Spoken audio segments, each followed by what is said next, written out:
Olá, meus amigos e irmãos, graça e paz. Eu sou o Rafael, você está no canal do Projeto Pomone. Hoje vamos dar continuidade ao estudo das principais profecias de Daniel. Se você nunca estudou essas profecias, recomendamos que você faça um estudo bíblico. Pode nos procurar, estamos à disposição. Ou você pode também procurar uma igreja adventista do sétimo dia, procure ali o ancião, pastor, e você então terá um estudo completo, detalhado sobre esse livro maravilhoso. Sempre antes dos estudos, pedimos a Deus a iluminação, orientamos que vocês também façam o mesmo. Então, sem mais delongas, vamos lá. A segunda parte desse estudo sobre as principais profecias de Daniel.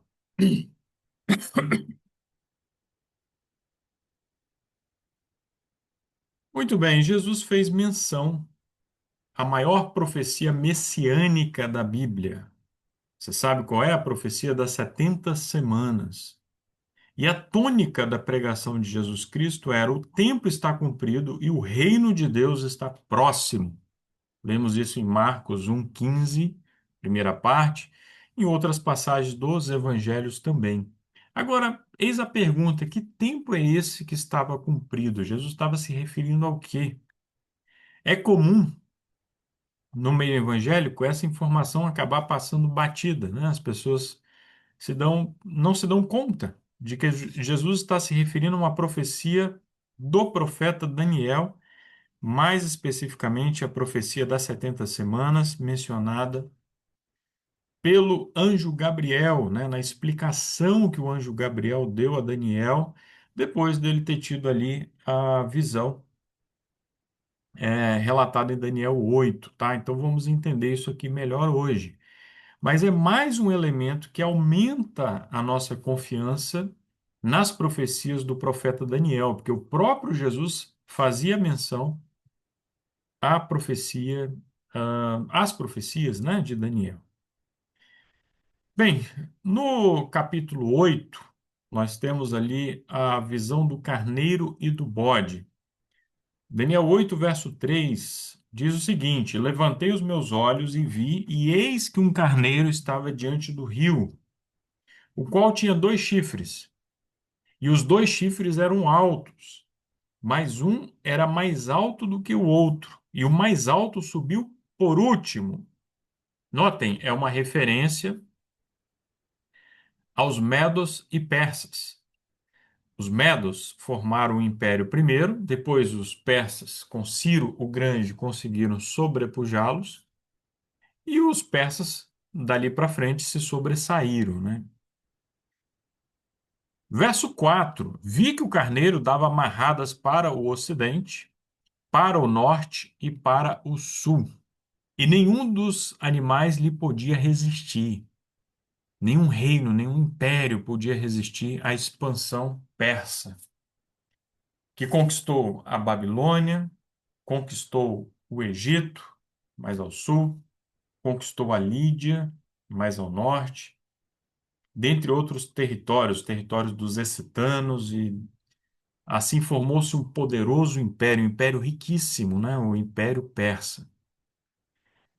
Nem havia quem pudesse livrar-se da sua mão, ninguém se livrava da mão desse império. E ele fazia conforme a sua vontade e se engrandecia. Era um império extremamente poderoso, né? Inicialmente com Ciro o Grande, como eu mencionei, né, que conquistou a Babilônia, Cambises, que conquistou o Egito, e Dario, né, que conquistou os territórios dos escitanos e organizou a administração, e os seus sucessores, né, um império poderosíssimo. Daniel 8, verso 5: Estando eu considerando, eis que um bode vinha do ocidente sobre a face de toda a terra, mas sem tocar no chão. E aquele bode tinha um chifre notável entre os olhos. Uma referência aqui a Alexandre o Grande. Alexandre o Grande, aos 20 anos de idade, partiu com toda a fúria, né, para conquistar o Império Persa, que era o império mais poderoso da época. Alexandre com um exército muito menor, muito menos recursos, mas com uma ambição imensa. de conquistar o Império Persa. E, de fato, em três batalhas decisivas, né, o Império Persa foi liquidado. Aqui é uma reconstituição de um mosaico que foi encontrado na cidade de Pompeia, e é possível ver o rei Dario III, né, fugindo após ali a derrota, né, da Batalha de Gaugamela, enquanto Alexandre, o jovem Alexandre, mirava então em Dario e ia ao seu encalço. No ano seguinte, Dario foi traído e foi assassinado. E Alexandre completou a conquista e foi muito além ainda dos limites ali do Império Persa. Então é por isso que é dito que ele se engrandeceu, o bode se engrandeceu. Detalhe que o bode era um animal ali símbolo da Macedônia, né? Antiga Macedônia. Hoje, Macedônia é uma parte ali da Grécia, né? Por isso que o país chamado de Macedônia teve que mudar de nome recentemente, passou a se chamar Macedônia do Norte. Então, o bode se engrandeceu sobremaneira, mas estando na sua maior força, Alexandre, ele aos 32 anos de idade, na Babilônia, aquele grande chifre foi quebrado. Ele morreu ali aos 32 anos. E no seu lugar subiram outros quatro também notáveis para os quatro ventos do céu. O Império de Alexandre é dividido entre os diádocos, né, os generais de Alexandre, os sucessores, que acabaram guerreando entre si ao longo ali de vários anos.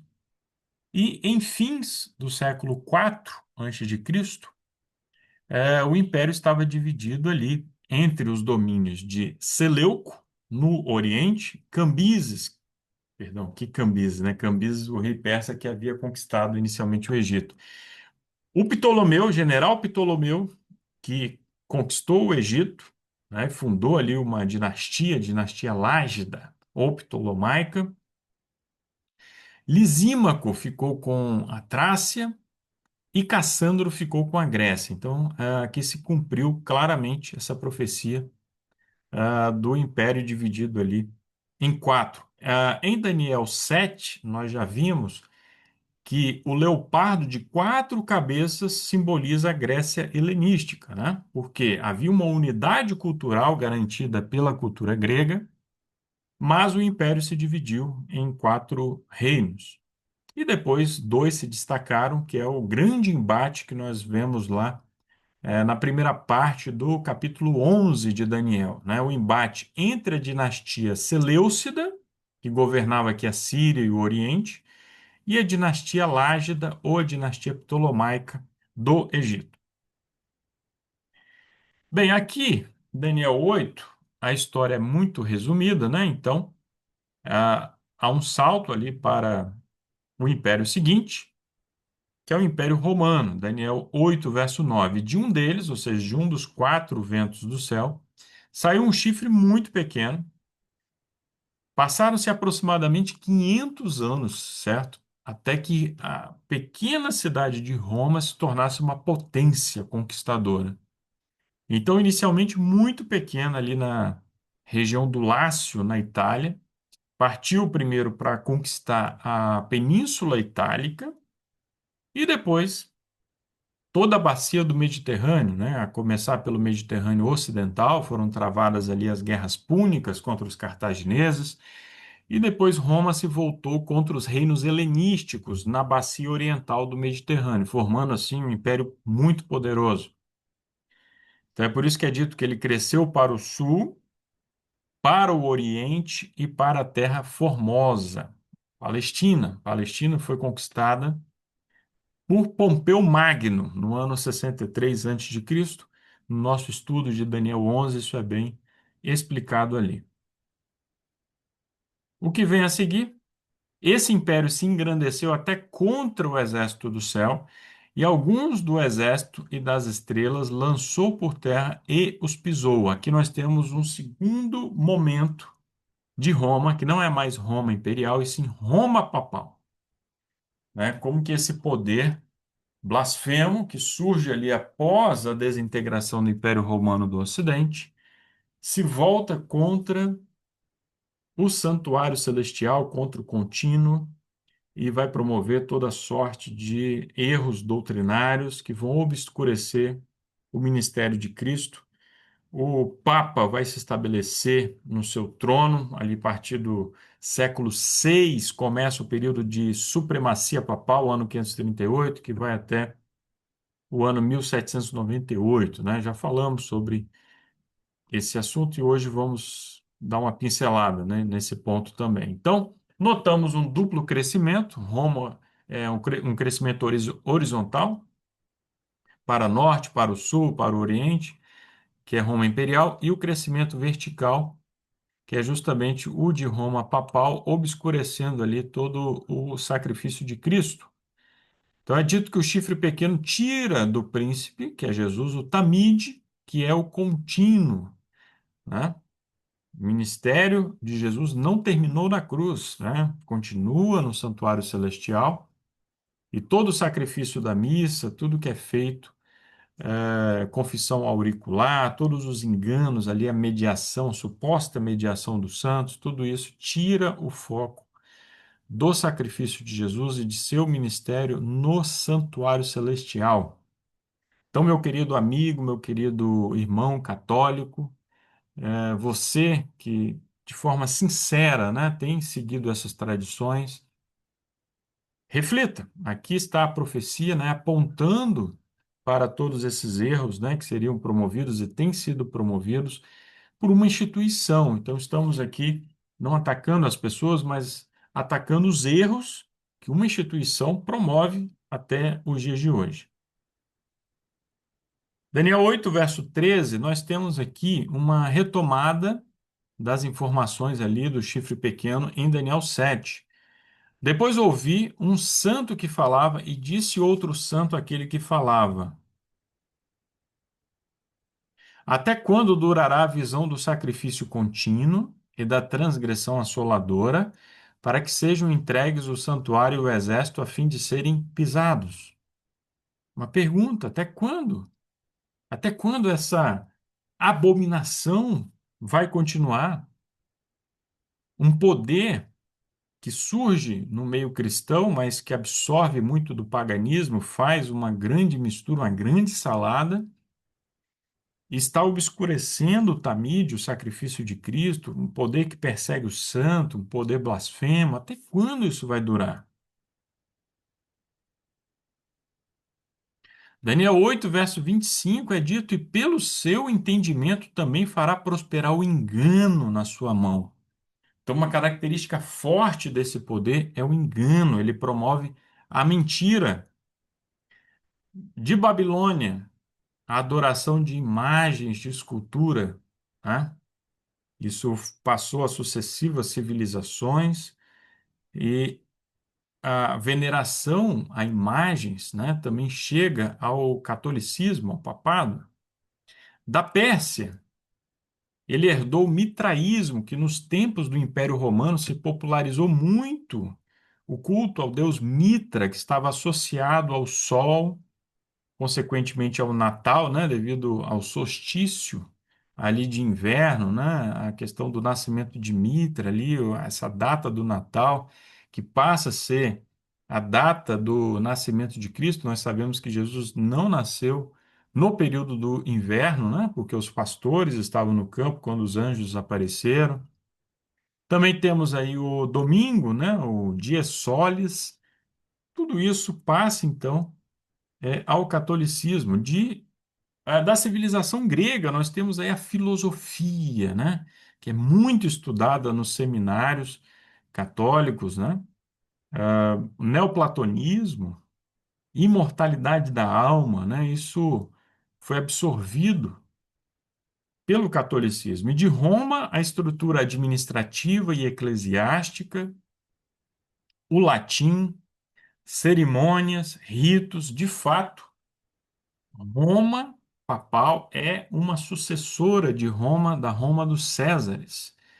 Um livro que recomendamos é O que é o Cristianismo, do Adolf Arnack, né, que ele diz claramente isso ali, dentre vários outros autores que endossam, né, como que Roma papal, como que os papas são sucessores de Roma imperial.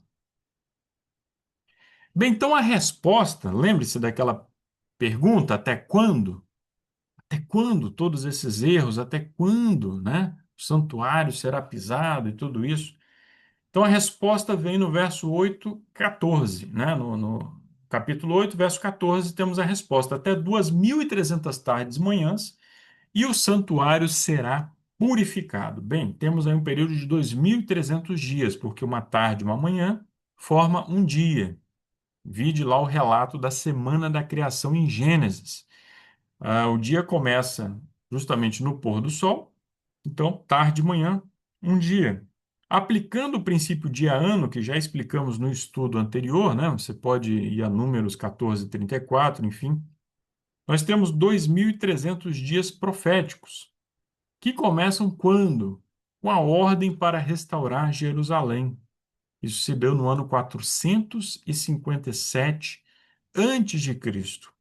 Então, projetando para frente 2.300 anos, chegamos ao ano de 1844, até 2.300 tardes e manhãs, e o santuário será purificado. Daniel inicialmente não entendeu. Muito difícil, né, um profeta entender uma profecia para um futuro tão distante. E aí, no capítulo 9, Daniel ora a Deus, né? Ele que estava preocupado, acreditando, né, como nós iremos falar aqui, que demorariam 2.300 anos para o templo do judeu ser purificado, mas não era bem isso, né? Bem, então, Daniel estava ali já idoso. A destruição de Jerusalém tinha acontecido no ano 586 antes de Cristo, né, quando o povo dele foi levado para o cativeiro babilônico, ele inclusive. E ele, estudando o profeta Jeremias, viu lá que esse cativeiro deveria durar apenas 70 anos. Apenas 70 anos. Então Daniel estava confuso, estava aflito. Esse período de 70 anos já estava caminhando para o fim e ele não vislumbrava nenhum indício ali de que esse cativeiro iria acabar. Então, ele orou, ele clamou a Deus, nessa oração belíssima, está lá em Daniel 9. No primeiro ano de Dario, filho de Assuero, ano 538 a.C., então Daniel acaba recebendo então uma visita do anjo Gabriel que vai explicar para ele essa visão de Daniel 8:14, essas 2.300 tardes e manhãs, para que Daniel entendesse claramente que não se tratava do templo lá em Jerusalém, e sim do santuário celestial, certo? Então isso traz um alívio, traz um consolo muito grande para Daniel. E o anjo diz o seguinte: 70 semanas estão hatak, estão cortadas, né? 70 semanas determinadas sobre o teu povo. Então, do período de 2.300 anos, há um corte inicial ali, dos 2.300 anos, há um corte de 70 semanas, aplicando o princípio de ano, né? Sabemos que se refere a 490 anos. Então, temos aqui esse grande período, sendo que ele faz outras subdivisões, né? Ele fala 7 semanas e 62 semanas. 7 semanas, ou seja, 49 anos, se passariam do decreto para reconstruir Jerusalém até a restauração completa de Jerusalém no ano 408 a.C. E mais 62 semanas até o ungido, o príncipe, Jesus, então inicia o seu ministério aqui na terra, né, o seu grande ministério. No ano 27, ele é batizado por João Batista e ali ele tem um ministério de 3 anos e meio. No meio da semana, o que que acontece? O ungido, o Mashiach, no hebraico, no grego Christos, por isso Jesus Cristo, ele é cortado, ele foi crucificado, ele foi morto, fazendo cessar ali os sacrifícios. O véu se rasgou de cima a baixo, lá no antigo templo dos judeus, né? No momento que Jesus morreu na cruz. Por quê? Dali para frente, os sacrifícios de animais não eram mais necessários, né? Porque Cristo foi sacrificado de uma vez por todas. É por isso também que o sacrifício da missa é um erro e é algo até blasfemo. O sacrifício de Cristo foi completo na cruz. Não há necessidade, de nada, de nenhum outro sacrifício, certo? Nos 3 anos e meio para frente, ou seja, na última semana profética, o que aconteceria? O evangelho foi levado aos judeus, os discípulos se concentraram ali na Judéia, mas ao final de 3 anos e meio ocorreu então o apedrejamento de Estevão.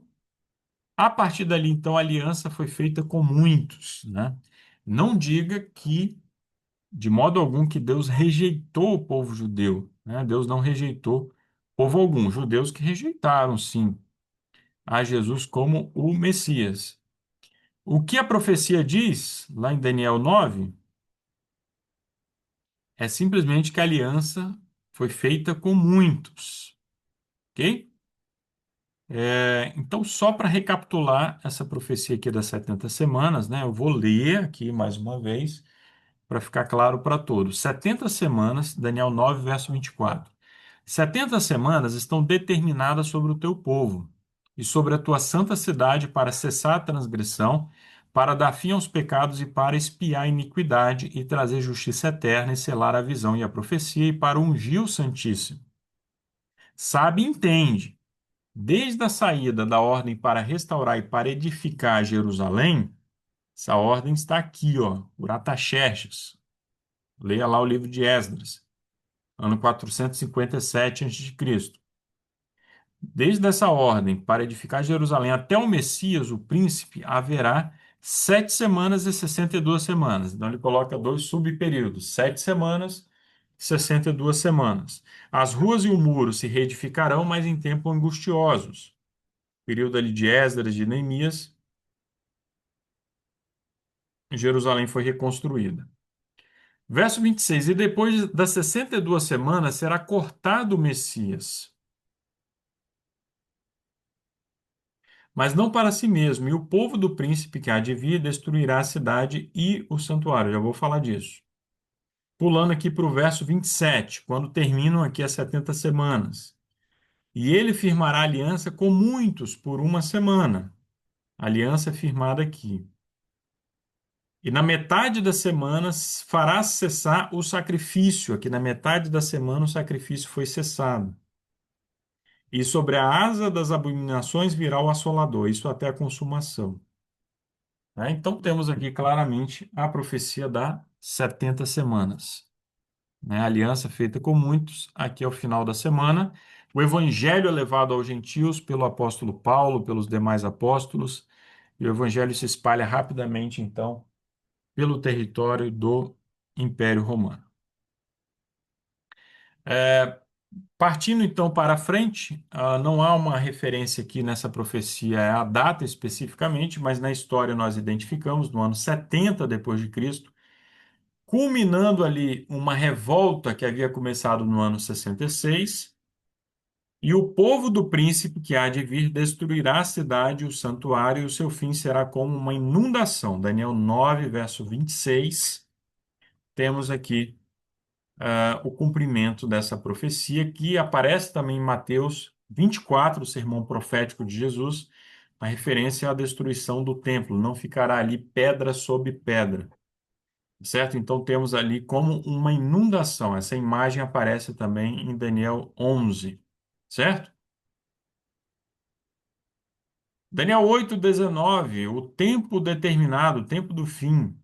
E disse: E eis que te farei saber que há de acontecer no último tempo da ira, pois isso pertence ao tempo determinado do fim. Quando que começa o tempo do fim? Ora, quando se completam ali os 1260 anos que nós já tratamos disso, né? Quando é mencionado lá em Daniel 7, tempo, tempos e metade de um tempo, 1260 anos. Começou em 538 com o início do período da supremacia papal, né, quando as três tribos arianas foram derrotadas por Justiniano, começa a supremacia papal, que se estende por 1260 anos. Temos todas essas passagens aqui, Daniel 7:25, 12:7 e Apocalipse 11:2, 11:3, 12:6, 12:14, 13:5. Às vezes as linguagens são diferentes, né? 42 meses, 1260 dias, tempo, tempos e metade de um tempo, mas tudo se referindo aí ao mesmo período profético, período de supremacia papal. Então, em 1798 começa o tempo do fim. Um pouco antes, né, sinalizando ali a proximidade, a chegada do tempo do fim, temos o grande terremoto de Lisboa de 1755, o Sol escuro e a Lua sangrenta em 1780, né, um grande eclipse solar, a Lua em sangue. Isso foi visto na Nova Inglaterra, né, lá na América do Norte. E a grande queda das estrelas em 1833, quando já havia começado o movimento milerita, né, que já vamos falar dele. Então, todos esses aqui são eventos cósmicos, né, a referência a eles nos evangelhos, né, Mateus 24, enfim, a referência a esses acontecimentos. E em 1798 ocorre o aprisionamento do Papa Pio VI pelo general Berthier, general de Alexandre, de Napoleão Bonaparte, melhor dizendo, né? E não apenas isso, não apenas isso. Olha só essa citação. Há um paralelo claro e simétrico com o período de 1260 anos, se considerarmos que ele começa com o exílio do Papa e sua substituição por outro escolhido a dedo pelo imperador, no caso aí, o imperador Justiniano, né? Escolheu lá um papa a dedo ali. Sob os auspícios de um novo código legal, começa ali a valer o Código Justiniano. E termina aí em 1798, né, com o início do tempo do fim, com o exílio do Papa Pio VI e o Código Religioso sendo substituído por uma norma secular, o Código Napoleônico, Código Civil Napoleônico, que toma lugar aí, certo? Então, sabemos que o tempo do fim começou em 1798 e no tempo do fim aconteceria o quê? O livrinho, o livro de Daniel, especificamente esses últimos capítulos aí, que estariam selados até o tempo do fim, esse selo seria removido. Por quê? Lá em Daniel 12 é dito que muitos esquadrinhariam, estudariam o livro de Daniel e o conhecimento se multiplicaria, o conhecimento sobre o livro de Daniel. E isso se cumpre nas primeiras décadas do século XIX com o movimento milerita. Tem esse nome por causa de William Miller, um pastor batista que se dedicou a estudar o livro de Daniel, cumprindo essa profecia aí de Apocalipse 10, verso 9, e baseando-se ali no estudo de Daniel 8:14, ele chega à conclusão de que a purificação do santuário seria a volta de Jesus por volta ali de 1843, 1844. Ele hesitou, né, em fixar uma data, né, de forma rígida, mas outros, Samuel Snow e outros mais, fizeram os cálculos e ele acabou se convencendo e acabou aderindo à ideia de que Jesus voltaria em 1844. Primeiro acreditaram que seria na primavera, depois no outono. Como Jesus não voltou, essa profecia que se cumpriu, de que o livrinho que a boca seria doce, mas no ventre seria amargo. Eles tiveram um grande desapontamento. Mas um grupo ali pequeno, né, de fiéis, de cristãos, continuou estudando a Bíblia para buscar uma resposta. Temos aqui a visão de Aaron Edson, né, atravessando o milharal, de Cristo no seu santuário. Então, temos aqui esse comentário que o assunto do santuário foi a chave que desvendou o mistério do desapontamento de 1844. Eles acertaram em relação à data, mas erraram em relação ao evento. Não seria a volta de Jesus à Terra, essa terra não é um santuário, né? Muito pelo contrário, mas Jesus saía do lugar santo, iniciava o seu ministério no lugar santíssimo do santuário celestial. Começava ali a fase do juízo investigativo. Então, revelou-se ali um conjunto completo de verdades ligadas harmoniosamente entre si e mostrando que a mão de Deus dirigiu o grande movimento do advento e apontara novos deveres ao trazer a lume a posição e obra de seu povo. Grande Conflito, página 423, parágrafo 1. Certo? Então, temos aqui um estudo intensivo. Para aqueles que não conhecem o nosso canal, temos um estudo mais detalhado, que foi justamente uma recapitulação do livrinho 1844, as principais profecias de Daniel. Mas aqui então um estudo bem amplo, intensivo, para aqueles que queriam refrescar a memória, aqueles que já têm uma base sobre esse conhecimento. E, claro, indicações bibliográficas, o Comentário Bíblico Adventista do Sétimo Dia, Jacques Doucan, Segredos de Daniel, e sobre o movimento milerita, George Knight, Adventismo, História e Impacto do Movimento Milerita. Recomendamos todas essas obras para vocês, então, se aprofundarem nesse assunto. Investigarei as profecias, que são uma antecipação da história, estudarei a história, que são as profecias cumpridas, e que possamos, acima de tudo, então, dar um testemunho de um povo que realmente acredita que estamos vivendo em tempos de juízo, juízo pré-advento ou juízo investigativo. Que Deus nos abençoe. Sigam conosco, teremos outros estudos. Compartilhem esse conteúdo e até breve.